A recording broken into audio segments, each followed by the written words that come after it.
This is the video lecture for Lab 2 in Compute 127. In this lab, we're going to focus on getting to learn about functions and how to use functions, how to write functions, and also we're going to look at arrays, which is one of the most commonly used data structures in C. Basically, this is kind of the workhorse in C for storing data and manipulating data, mainly because it's really fast and because it's stored contiguously in memory. So it allows C to process things very quickly using arrays. It's, of course, not the only data structure that C uses, but it's one of the primary ones. So we're going to focus in this lab on functions and arrays. Before we get started with the lab and the concepts you need to get started on the tasks in this lab, we're going to get some data files. We're going to get your directory for this lab initialized and make sure that Git knows about it. So every time you add new files, you should make sure that you git add to your repository, and then when you're done with developing, you can commit as many times as you want, add and commit always, and then when you're ready to have it auto-graded, you can do a git push. Sometimes you might want to do git push anyway if you're leaving the machine that you're working on, and that's fine. You'll just sort of get the auto-grader to work on a initial state of your task. It's not a big deal. So first, in order to get started with Lab 2, we're going to get some data. The data is stored in this location in Richard Vaughn's homepage. Richard Vaughn is a professor who developed a lot of the materials for this version of Compute 127. So we're going to use his data files for Lab 2. And we're going to take this what's called a tar file. It's a tar archive, and we're going to grab it from his web page by doing wget from this URL. Okay, so that's the first step.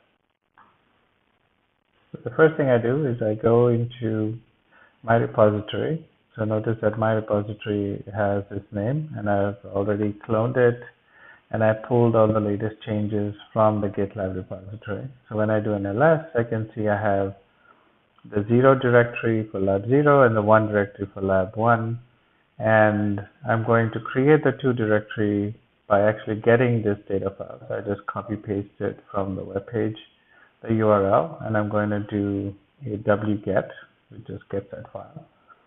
So it goes off to the web, gets 2.tgez, which is saved over there.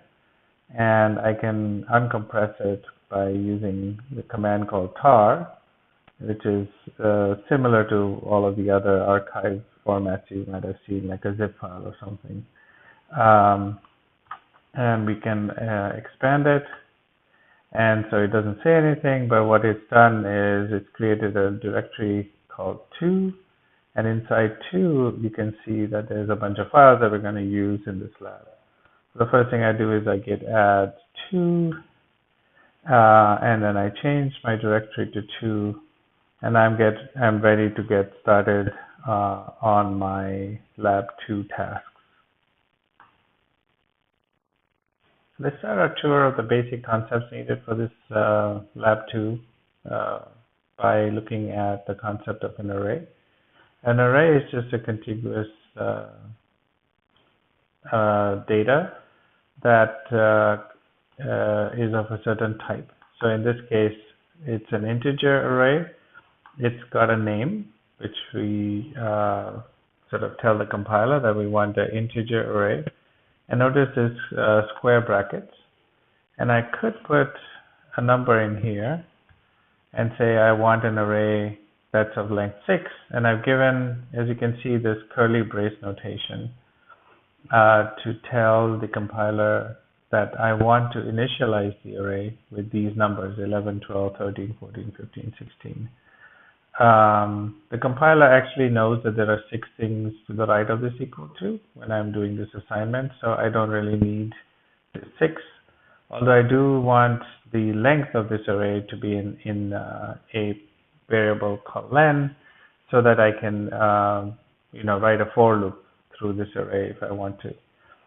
So ordinarily when I do this initialization, the compiler can pick up the length. It doesn't work in other cases. It only works in a case where you're giving it a initialized set of numbers, and doesn't work in general. So this array is actually stored contiguously in memory, although at this point you don't really need to care about that. You will care about it later.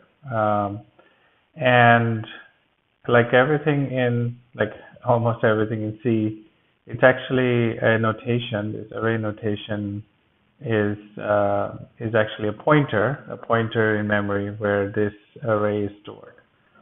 Okay, so let's see how we can work with this kind of array. So I'm just going to insert code that's going to print out this array.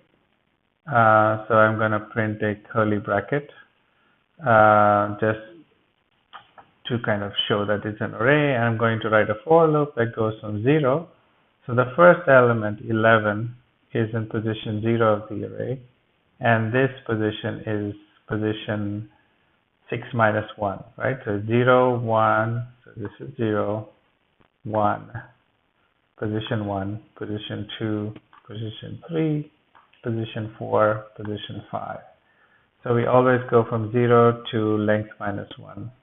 And so notice that I have a conditional statement which is I less than length. So I don't want to go to length, otherwise I'll be going past the array, and you don't want to do that.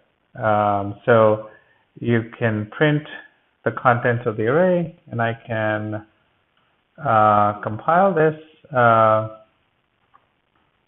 file, and I get a.out file which prints out the array that I just declared. So if you look at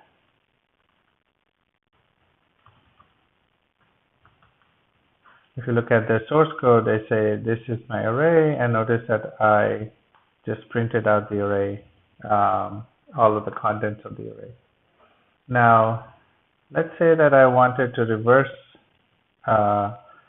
this array. So I want to take the elements starting from the first element to the last element and just reverse them.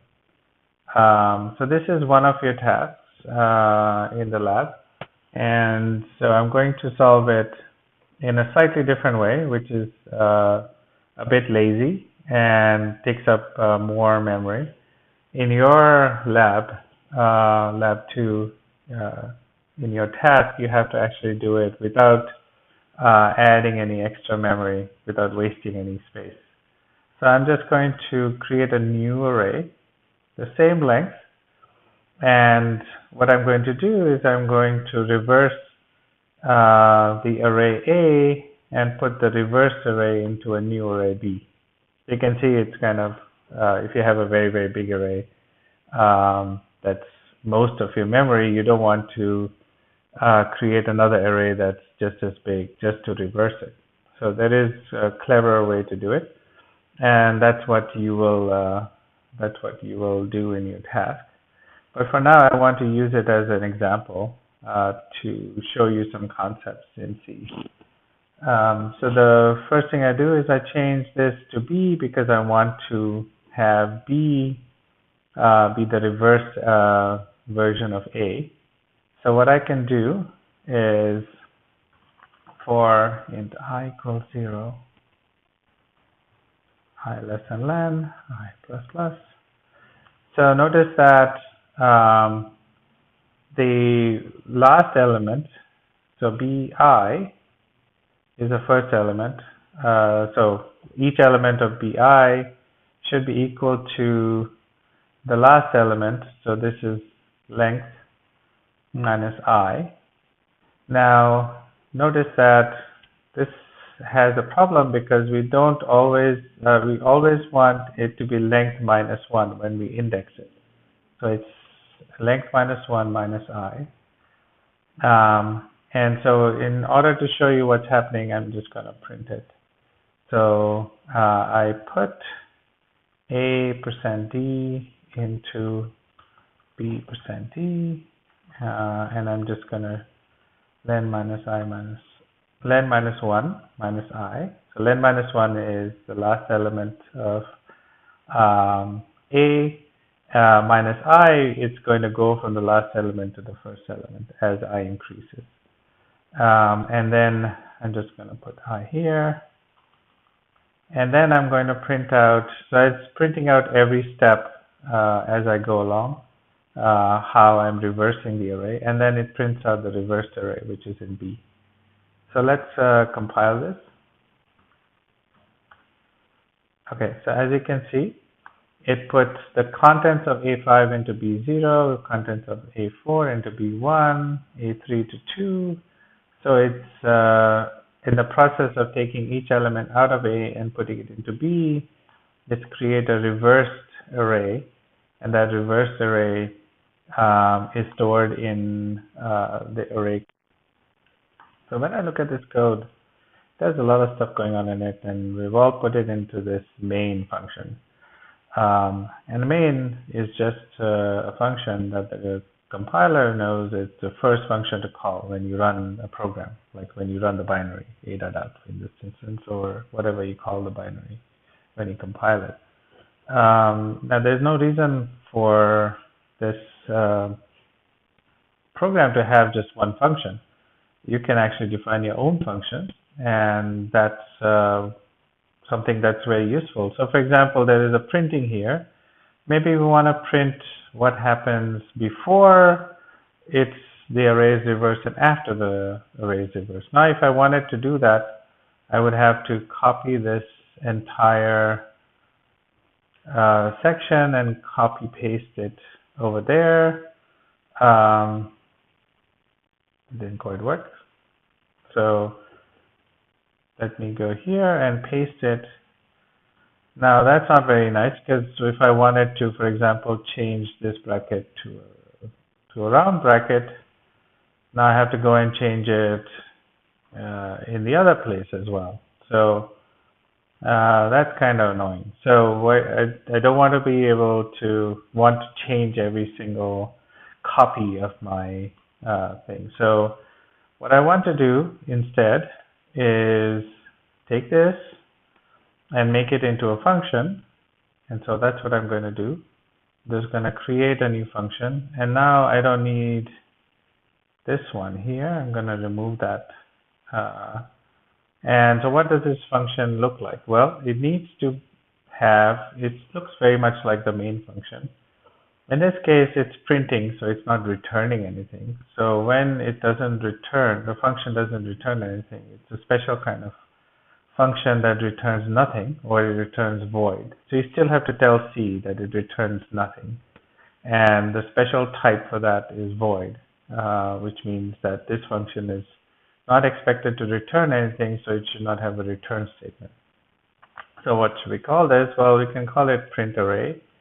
It's a descriptive name. And what does it take as an input? Well, it takes an integer array.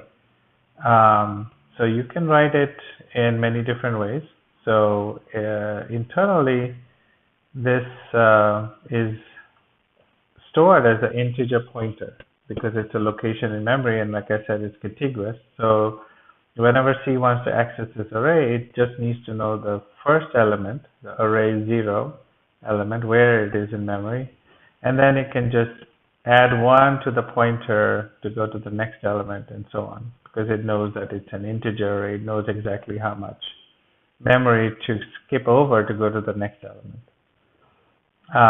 So this takes an array and prints it out. So every time you have a block in C, so this is a block of statements. These statements from 5 to 10 are inside this function. So we represent that by creating a block which is using these curly braces, as you can see. Okay, so what this is doing is it's iterating through the array. So notice that I changed the name of the array because inside this function I'm going to call it ARR. So I should not call this B anymore. I should call it ARR. If you notice, the integer I, the array, the index that's used to loop through the array is inside this function. But this function needs to know the length of the array. So I need to pass it.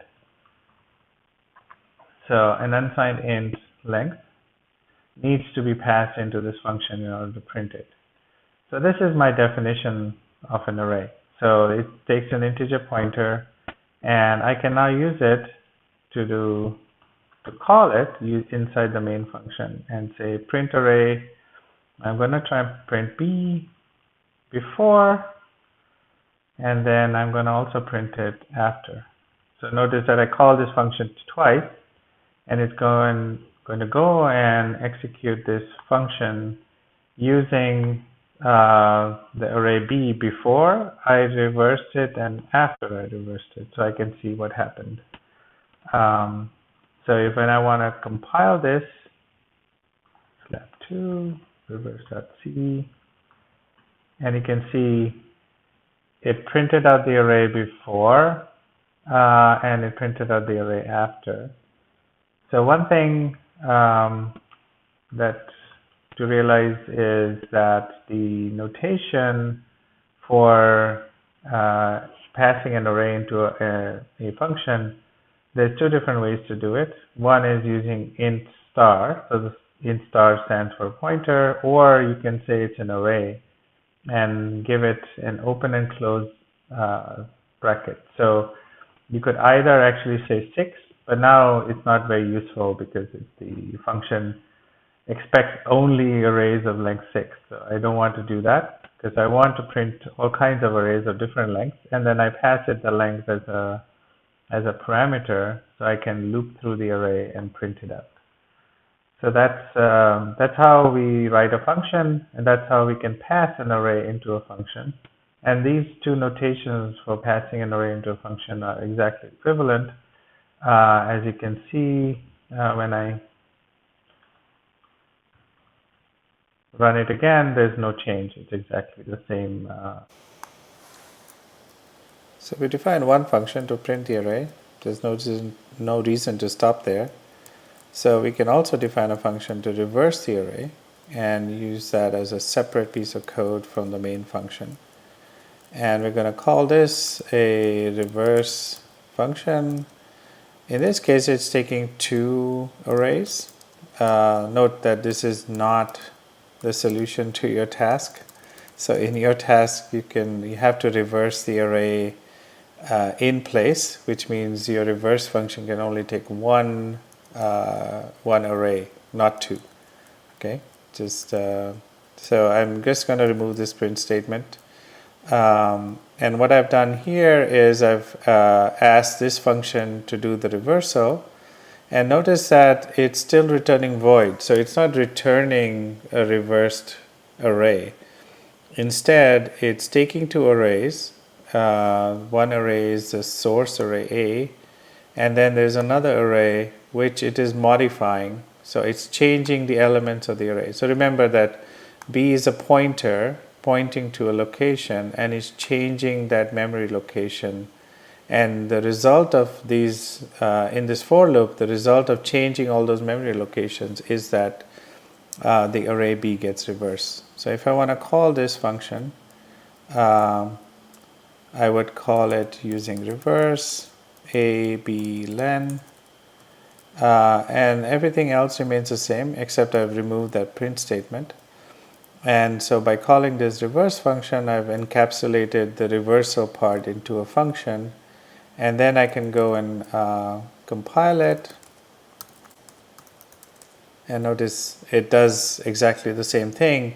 The only difference is that I have now created 2 functions, one for printing, one for reversal, and the main function is just setting up the data, the arrays, that I want to reverse. So now I can call these functions for other arrays of different lengths. Now what I would like to do is take all these functions. Now these functions are all in this file that contains a main function. There's no reason for main this particular file that contains a main function to have all of these functions inside it. Right? I might want to store these functions in a different file and then call those functions in my program that has my main function. And we did this before. So we did this, for example, when we call printf. The printf function is not in this file. It's somewhere else.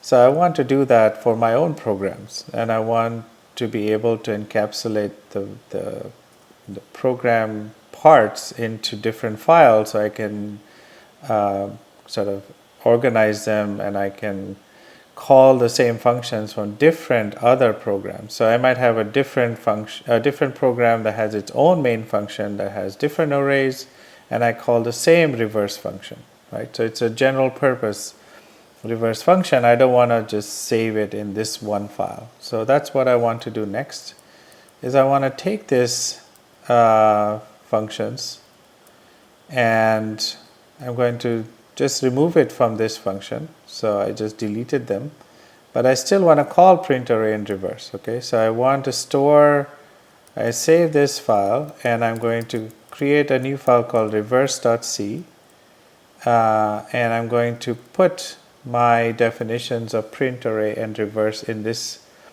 file called reverse.c. And now when I go to compile my program, I can actually give the compiler multiple functions. I can say lab2 reverse1.c, and then the print array and the reverse functions are in this file reverse.c. So the compiler didn't like that very much, because in this program that I created with the main function, it's using print array and it's using reverse, and I didn't quite tell it where this is coming from or what I'm going to do. So in fact, even in reverse.c, it's complaining because I said I'm using a printf and it doesn't know where printf is. So I can fix that very easily inside this function.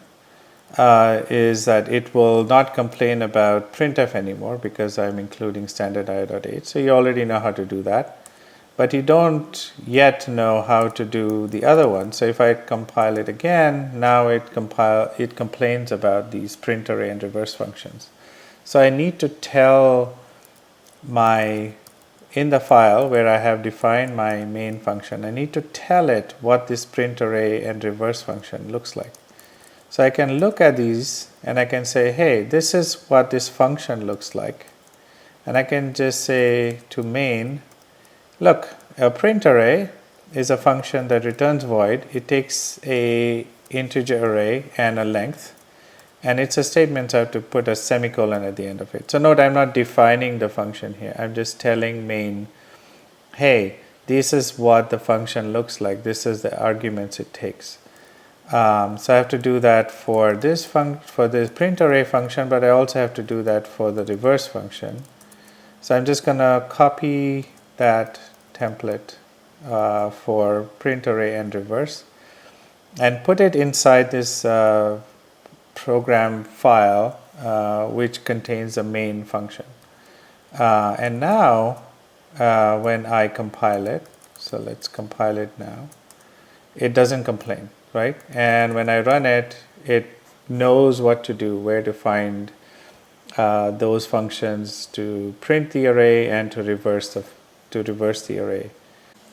There's one problem with this, which is that main needs to know everything about print array and reverse. Like, it needs to know all the arguments. It needs to know that anyway in order to use it, but the person who wrote this main function may not have written print array and reverse. So whoever wrote print array and reverse it's their job to tell this person So imagine if the person who wrote this main function is a totally different person from the person who wrote the implementation of print array and reverse, which is true. For example, when you use printf, somebody else wrote printf, you didn't write it. So when you want to use printf, you actually take these headers. So you take these definitions of what the functions are from standard io.h. So we want to be able to do the same thing with our own functions that we define. So that's what we're going to do next, is just take these two definitions and put it into a different file. And I'm going to include that file, and I'm going to use the double quote because it's going to pick it up not from the system directory like standard io.h, because it's not a system file, it's just a file that I made, and it's reverse.h. And reverse.h will contain exactly these two lines. There's nothing in it. So there's nothing in it except for these two lines. That's it. So what happens is I save a file called reverse.h. If I go back to the main, the program that has the main function, it's just going to hash include it. Hash include is just a fancy way of saying take that file and copy it in here. And that's exactly what it's doing with standard io.h too. It's taking standard io.h and it's taking all the definitions of all the functions in there and just copying it into your program. And the same thing's happening here. Take all the definitions in reverse.h, so there's print array and reverse, and it's copying them in here, so you don't need to know what those definitions are when you're writing a program. Makes it a lot easier to use these functions, as you'll agree. So now let's compile it, and everything works the same as before. Nothing changes, everything's the same. We just created this new file called reverse.h, which contains these definitions, and every time I want to use these functions, I can just hash include reverse.h, and presto, I have the functions that I want to call, and I know how to call them. Those are all the basic concepts you need to do all the tasks in Lab 2. Let me just finish by giving you a short interlude about compactness and writing compact code versus writing efficient code, and that is readable by humans. The compiler actually doesn't care about white space. The compiler just ignores the white space and then creates the output. In this case, this is a programmer is trying to be very clever, makes everything very compact, and removes all the white space, so thinking it's saving space. It's not really saving a lot of space. Program files are not that big, so you don't have to worry about taking up room and how many new lines are taking up room in your programs. So being compact just makes it hard to read. Another thing this programmer is doing is trying to be clever and using different operations. So here is using a bit shift operation to do multiplication by 4. Just makes it hard to understand, right? So you can't, somebody who doesn't know about bit shifting may not be able to understand what this code is doing. So when you run it, it gives you the output 16 twice. So this is a made up example, of course, just to prove a point, but it would be a lot more readable and just as efficient, almost just as efficient, if you would be able to read everything and nice. You might also want to say, hey, this has void because I'm not taking any arguments. And in this case, I might want to actually use a variable. So I might want to say, hey, there's an unsigned integer which has a value which is equal to 4 times 4. And now I can use this value twice. And this to me is a lot more readable. It sort of tells you what the program is doing. It doesn't hide the content of the program using clever tricks. So when we talk about efficient programs, so notice that it's efficient, more efficient, because it doesn't do this operation twice. It stores it once and then reuses it from this variable value. And so in the end, it's actually saving you an operation by being a little bit less clever, but thinking about readability and efficiency.